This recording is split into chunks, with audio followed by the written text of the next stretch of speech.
Hey, morning. Another cup of Snake Island coffee for you. And we got a surprise. The fire's going over there, but Saturday, we got a guest. About 220-pound pig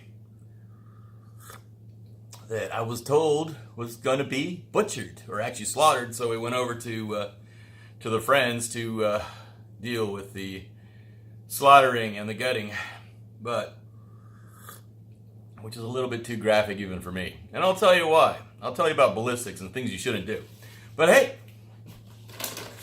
back to our favorite topic. So you want to be a reality TV star. Everything I learned about sex, drugs, fraud, rock and roll, and vipers as team leader of Discovery Channel's Treasure Quest Snake Island. So, this is one of my favorite chapters. Fool's Gold. It's kind of like if you're trying to be an actor in TV. That's a perfect chapter for you. Because the only ones making the money are the producers and mainly all the way up to the board. But this is going to be an interesting thing I'm going to be talking about, which is actions that they're doing and expecting me to be in Maryland in January and why. So, let's talk about that. But, dressed, this is 150 pounds. So, while we're talking, my friend was trying to decide whether I could do this in 30 minutes. Which is I'm going to break this guy down into workable pieces. So let's start the clock and get going. And while we're doing that, I will tell you a tale of Treasure Quest Snake Island reality TV and big questions I have, such as why is Discovery actually trying to take this all the way to court?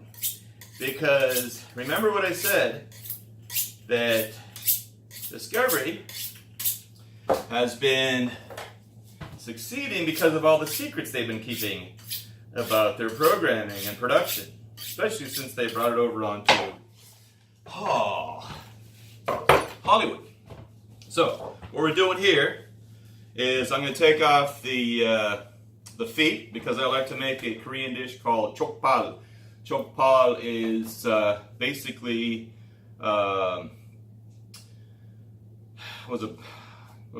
it's basically boiled for a long time, and it tenderizes the meat. So what I'm going to do is I'm going to remove the part that is going to be boiled, and it does still have the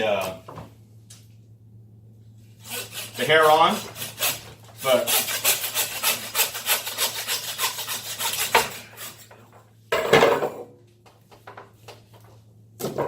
one more bit.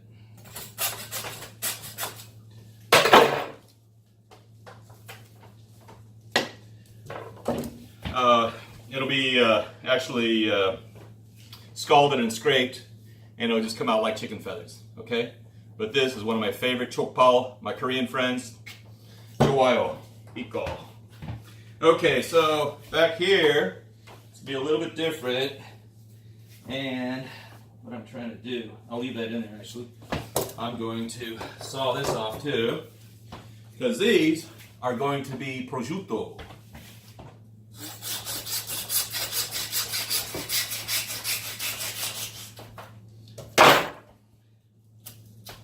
Okay, and the time is clicking. I'll have to actually check this out later and see how long it took me to take this off.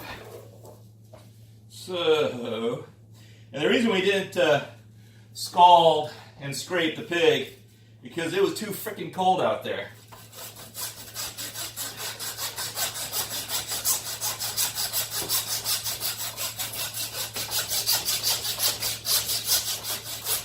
Okay, there's another one. So, a little bit more coffee.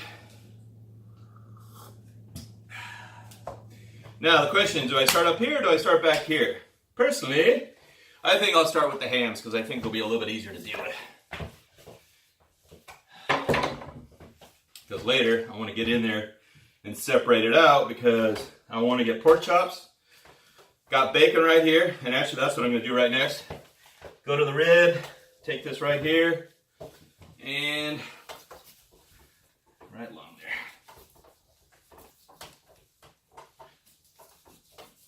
there. And then cut here. Cut short. Right there, bacon.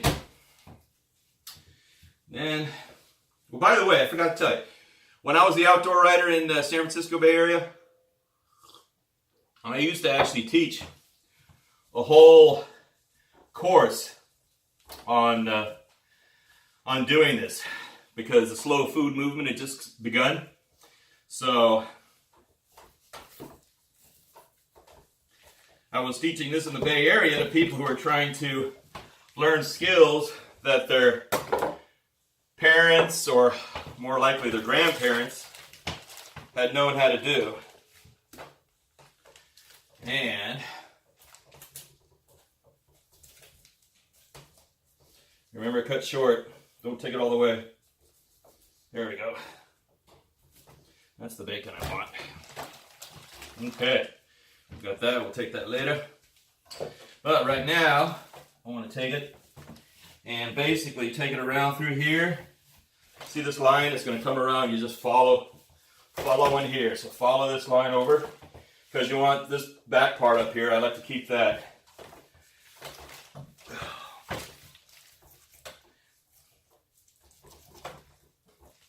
So ballistics, I was going to tell you about ballistics. Yeah, don't use a high power rifle with a spire point or a pointed soft point round when you're trying to kill a pig.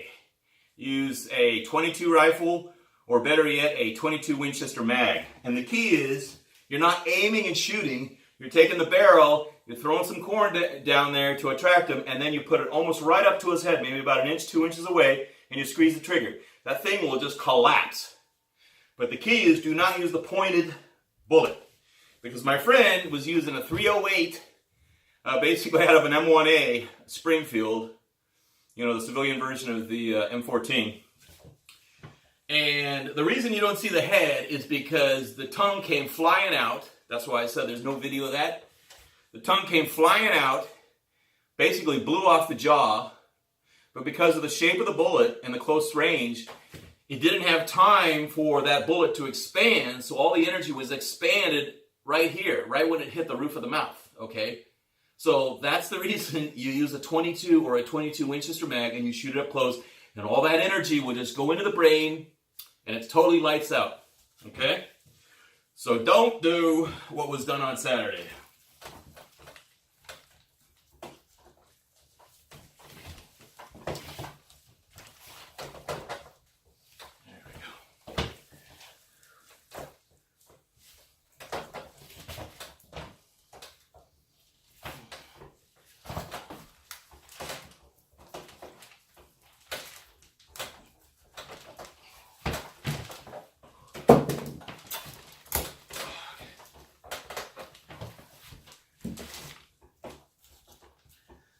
So, there's that ball right there.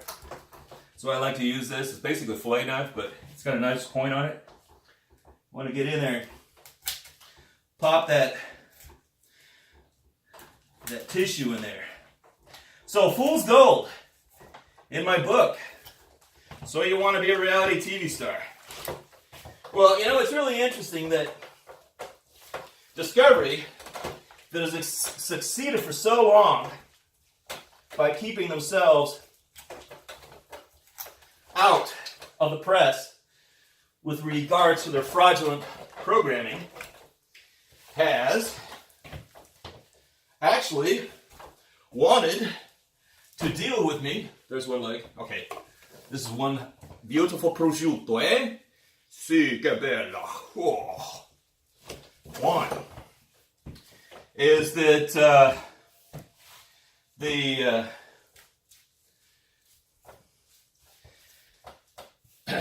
they've always stayed out of court. But with me, I get special treatment.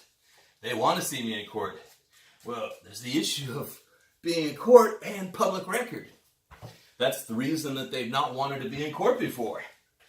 And so, I'm finding it very interesting that, considering what I know, and all the things that I have learned from all my friends like Michael Hogg, studies that I've done with Cody Lundin in his case, Joe Tetai, Matt Graham, reward systems, how they work, kind of like if you keep quiet on this, just in my opinion, you keep quiet on this and we'll pay you back with like another show.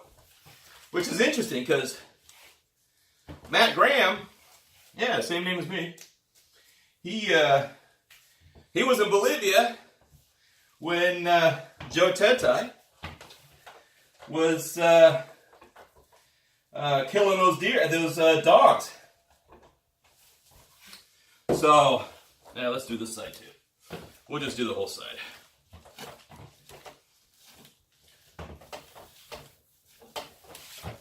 So we're going to get a front shoulder out of here. Pork shoulder, very nice. You can do a Kahlua. If you like to Kahlua pig, it comes right off. There's no socket to deal with. So you just take this off like that. Comes right off. Front shoulder, too easy. Like the easiest part. Okay. So, now I'm going to roll this over.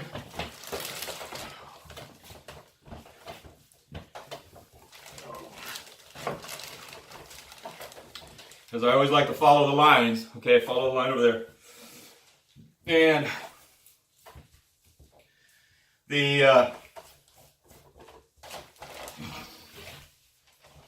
it's interesting that it's just like, because I wasn't willing to play the game, Michael Hawk was not willing to play the game. I mean, think about that. It's like he and Ruth, they did a damn good job. According to Michael, it was like they were actually brought, like I say in the book, they were brought to the main office in, what do we got here? The main office in, there we go. The main office, we have 12 minutes, cool. The main office in Silver Springs, Maryland. And we're told it was the first time they'd actually been able to get the female audience, and they were all excited about that, and so David Zasloff was telling Michael, yeah, we want to see more of that, and even making remarks, kind of like, my wife and we get into fights too, and it's like, you really get that, on Man, Woman, Wild, and yeah, we want more of that. So it's not the idea, hey, we want to get more accuracy and stuff, and we want to have some more exciting information that people can actually use in the field, but we want to get more of that, male-female conflict. That in itself is telling you where everything's going. And it was interesting because, they did it. They were so successful in keeping Michael out of court. But with me, they're coming in to get me. Why? The difference is that Michael didn't write a book. And here's the other thing. I was wondering about this because my lawyer said, damn, you must have really pissed them off. And I said, God, what did I do? What did I do? What did I do? See, because when you piss people off, remember what I told you about pissing off, anger, fear, and how it relates to fear? Yeah, okay. So, fear is being displayed as anger because I always like to send copies of my book to some very influential people throughout my life. And it's been very helpful, okay? One of the good reasons of writing a book. Well, I sent a copy to John Hendricks. Who's John Hendricks? John Hendricks is the founder of Discovery Channel. He was the chairman. Now it's, Robert J. Myron, or Miron. If it's a French name, I have no idea. But basically, that's like going to your to some punks. Back in school at some punks. In my honest opinion, it's like going into to some punk's parents and tell them what the punk's been doing at school. You know, like harassing and picking on people. Well, I guess that didn't float so well, because I'm pretty sure that John Hendricks had a talk with David Zaslav and say, what the fuck is this? And I would have loved to have been in that conversation and observed it, because I'd like to say myself, what the fuck is this? How does a network continue repeatedly get away with releasing fraudulent and, in some cases, very dangerous information, as we talked about with the Kilchers and the stovepipe? Well, I'm not saying this is fact, but, you know, I do live in Alaska. And one of the boats that's on deadliest catch is in the harbor. And I had heard, this is all hearsay, of course, I had heard that an individual had gone over to see about getting a job on a boat, and was told that the safety briefing was not necessary because Discovery likes to keep it exciting. That's kind of mind-blowing if it's true. So I'm curious to see if it is true, and whether someone will be willing to come forward and say, hey man, I tried to get a job on that boat too, and they told me the same thing. Because that's a Coast Guard issue. Let's put it that way. Okay. So, John Hendricks has a copy of So You Want to Be a Reality TV Star. So he's probably reading in there going, oh my God, what's happened? And the reason I sent it to him was of good, you know, from a good place, which is, hey, you know, you're no longer the chairman, so, you know, and I know how corporations work. You can get away with a lot of things because of chain of command and how things just disappear down into the office. Just like government, big government, it's real easy to get things happening. And the further you are away from the White House, well, let me tell you, if you know my background in Central America, you know that very well. So, but it's kind of suicide. Think about it. Everything that I'm going to talk about in court, because I will put it out there and make sure that the jury knows about all this crap that they've been up to, is really screwed up. I mean, some of it's in the book. And that's the thing about it. Some of it's in the book. There's a lot more. I mean, you don't make the kind of money that they're making off of programming that's being sold as, it's not even true life, man. It's just like the true life documentary. It's a documentary, it's not a documentary. You know, it's like the check's in the mail or the check's not in the mail, okay? So, what is it? Well, you know, this is the thing. If you're the CEO and you get a burr up your ass that you're going to, like, make an example, because just imagine, I would be setting precedents. I would be setting precedents in court if Discovery were to lose. And yet, they're going in as though they're going to win.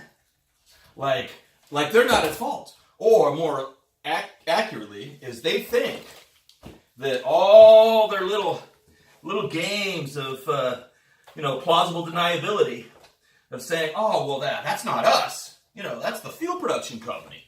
We just hire them off to do these things. Well, that's hard for people to believe when you're sending your executive producer to tell them what to do, and you are editing based on the content that's being sent back every day. Okay? Yeah. Because you're modifying in order to...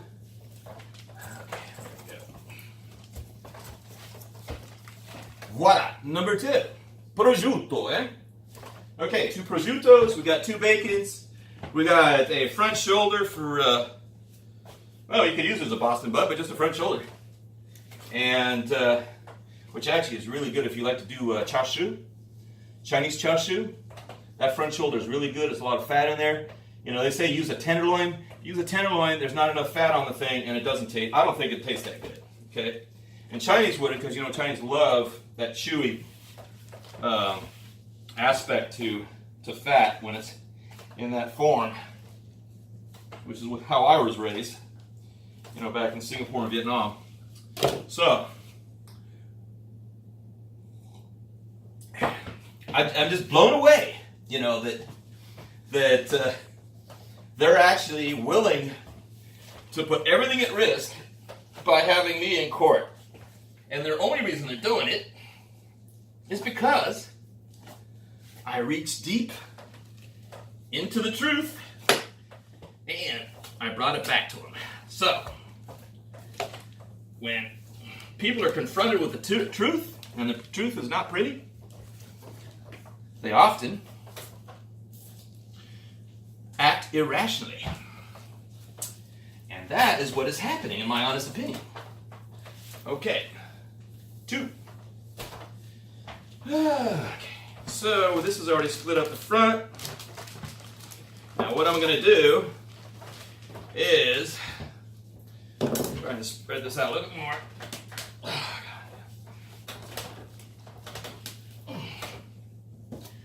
Just cut down here, because the key is I don't want to take the spine. Okay?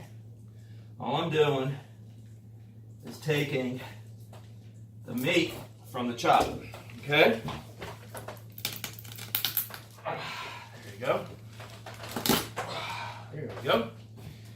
Okay, it's coming off.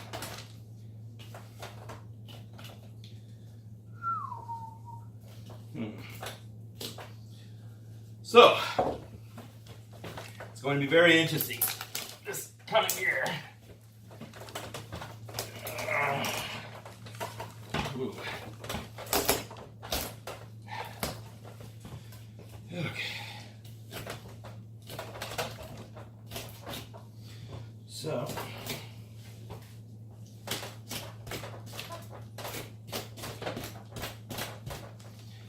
a bit of the neck.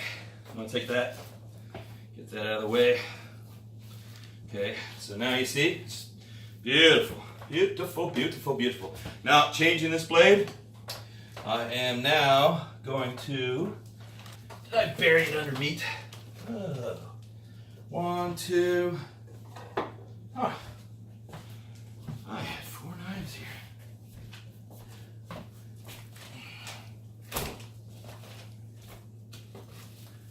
Oh. Where did that guy go? Oh. Oh. Am I missing a blade down here? Am I missing a blade? Ah. Where did that blade go? We're gonna have to find it. Huh.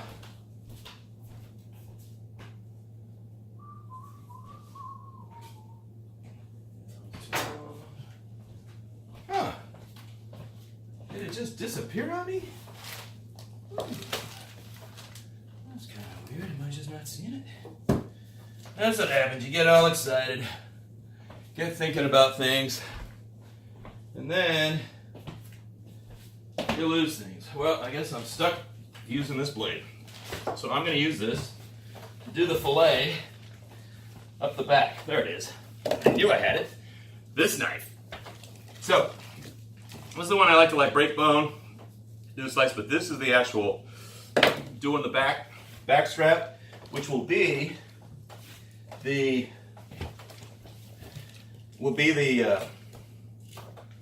chop. Okay.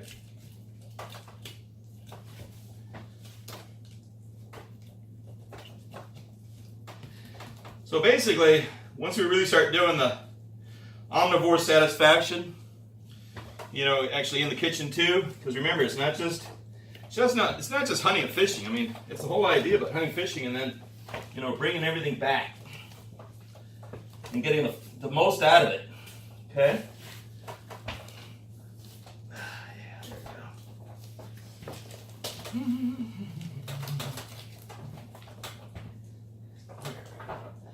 Nice chop. Yep.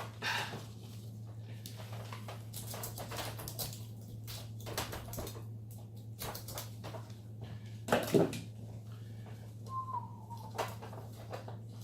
I do recommend wearing some steel protective, you know, because it could get really bad. And always wear, you know, surgical gloves, because some animals have things that you just don't want to mix with your blood.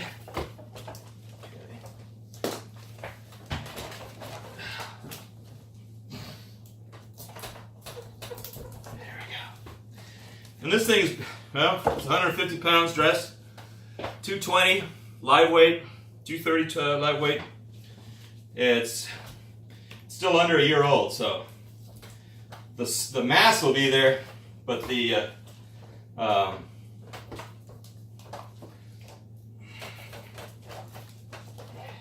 we go. Look at that. Isn't that beautiful? Look at that. Okay, so there's your ribs. I'm going to take the ribs off of here. And then I have the chops right along here. Nice size on them right there. Still bone on. I'll leave that there. Okay. Keep them over like that. Okay. So, we'll do this side now. And actually, I'll get this off of here.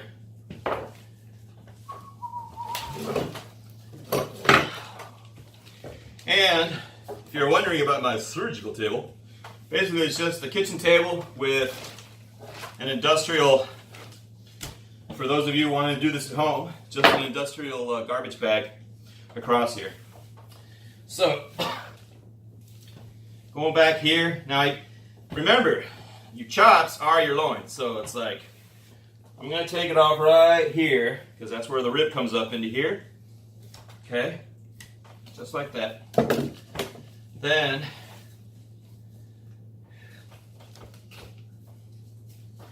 got that. Remember,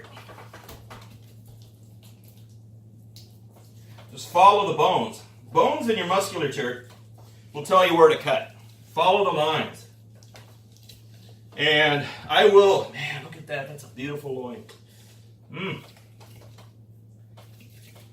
And you should be able to smell the meat, you know? It smells good, okay? There's a sweet smell to it. That means it was well fed before it was killed. And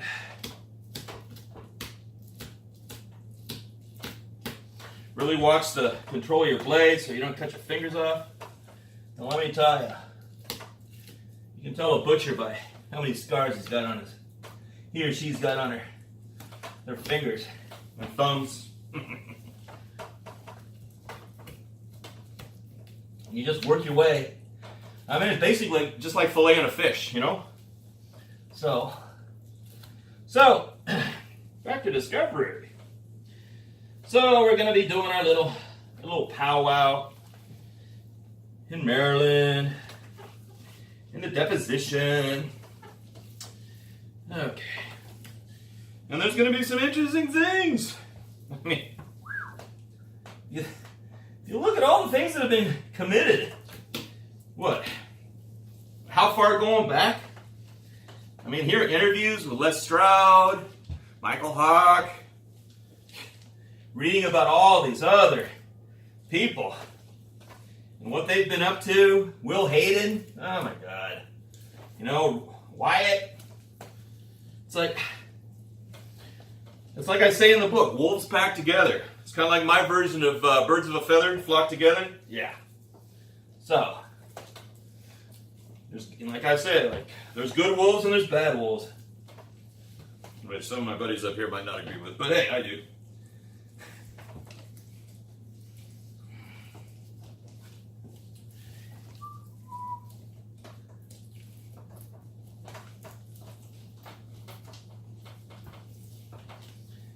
Okay, so there's the loin, and then there's also kind of like half of the Boston butt that I'm taking. See, because the other bottom of it would have been on the leg, but I'm putting that with the prosciutto, huh?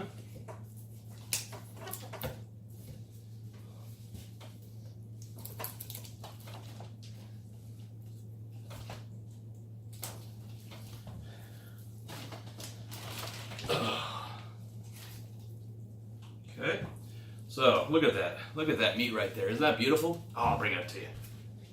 That is some nice, clean meat. Look at that. Beautiful. Oh yeah, like there. Oh yeah. That's some nice stuff. Dang. Okay. Is that good or what? Okay. 30 minutes. Oh, dang it. Well, what did I start cutting at? Let's see. All I gotta do is this and I'm done, huh? And that. So,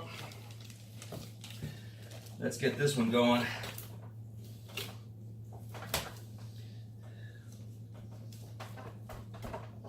You know, and these are skills that you should know how to do.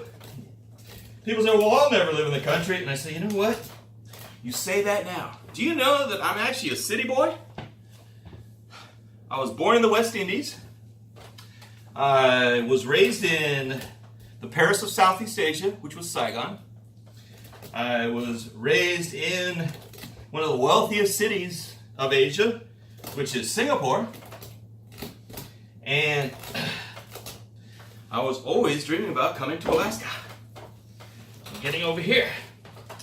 And the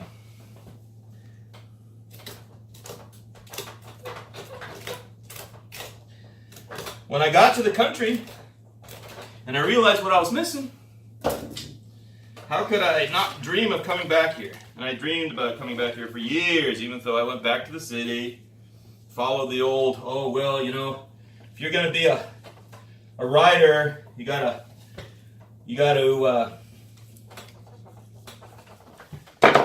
live in the city and go to the literary parties and all that kind of stuff in New York and San Francisco and LA. But you know, because of the internet, that is no longer true. And because of Amazon and Barnes & Noble, they have realized that there are people who want to read books that might not pass muster with some intern who suddenly got a job as, quote, an editor at a publishing house. Just to give you an idea what that really means. Okay, my friend, Joe Galloway. Joe Galloway, we were soldiers. You know, we were soldiers once and young. Yeah, it became a best-selling book. Did you know it took 10 years for Joe and General Moore to sell that book through their agent? 10 years. Why? Because the gatekeepers were young 20-year-olds who were interns at these houses, publishing houses, and had no idea what they were reading. So, it kept on going around in a circle for 10 freaking years. That's what happens when you have people who are in charge of things that they don't know. And that is the situation at Discovery. That's why you see so many shows and you're wondering, how in the hell did that appear on the show when anybody who actually is living that life would never do? I.e., the stovepipe fire. Or going out, balls ass, in a storm when the other person would rightfully be set up, to survive through the storm to be picked up at a safer time for all those involved. So, think about that.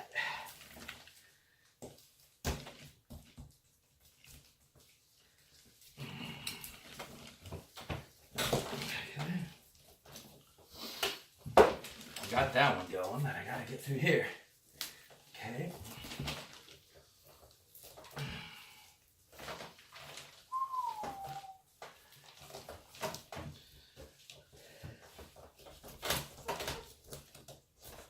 It's one of those things, once you get it going, it comes right off.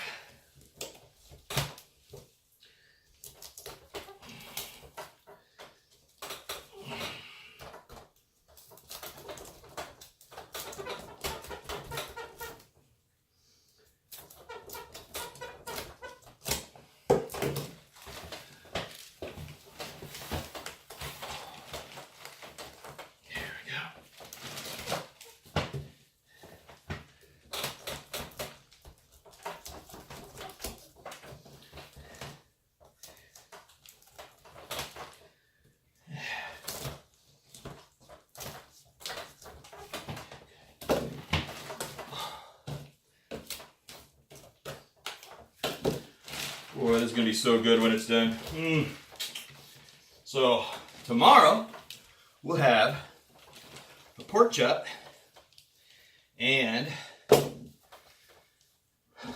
fried egg, all from the homestead.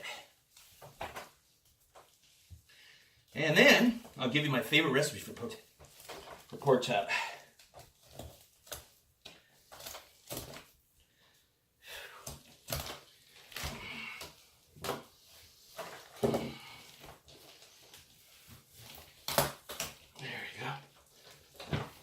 Because all I remember, all you're doing is separating the tissue. Because it's all connective tissue. Oh, there we go.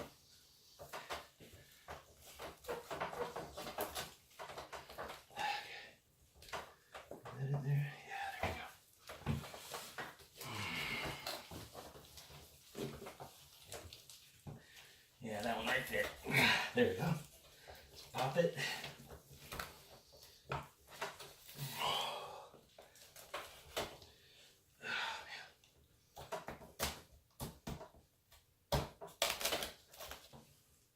The nice thing about this, that blade, is when you drive it in, you can actually pivot off of it. So it's another reason to have that type of blade right there.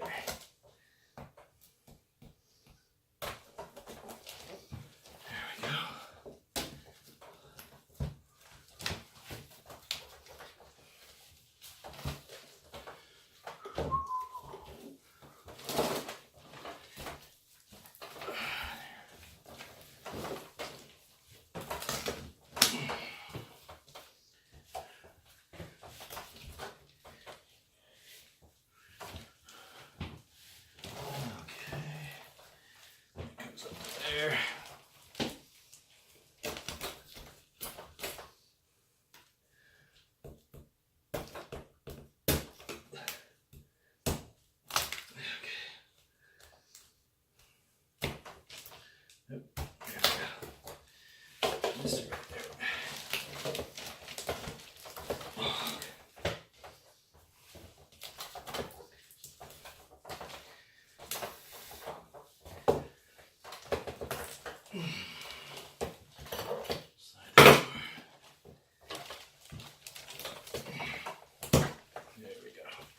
That was the pop that I wanted.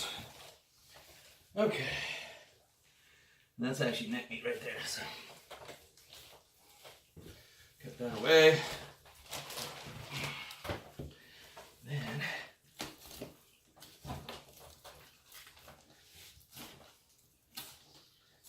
that's the one, the neck right there. Okay. Ribs and pork chops right there. Nice. Okay. Here's the neck. Take that off. Put that over there. Put these over here.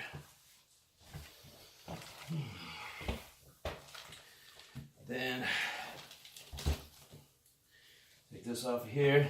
Remember, it's the Boston butt back there at the back end, top of it. And then here's this there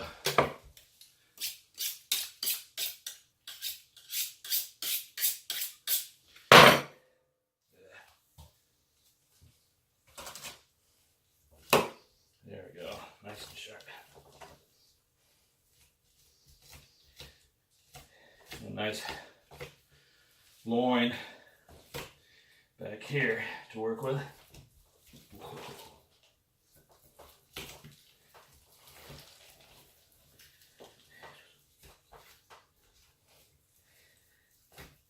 Just fillet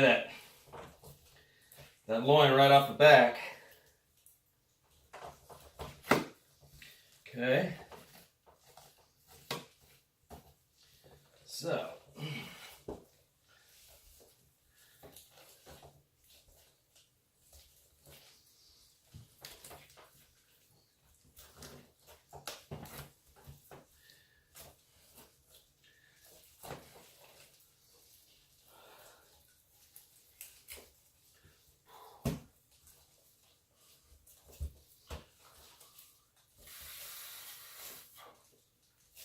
Okay.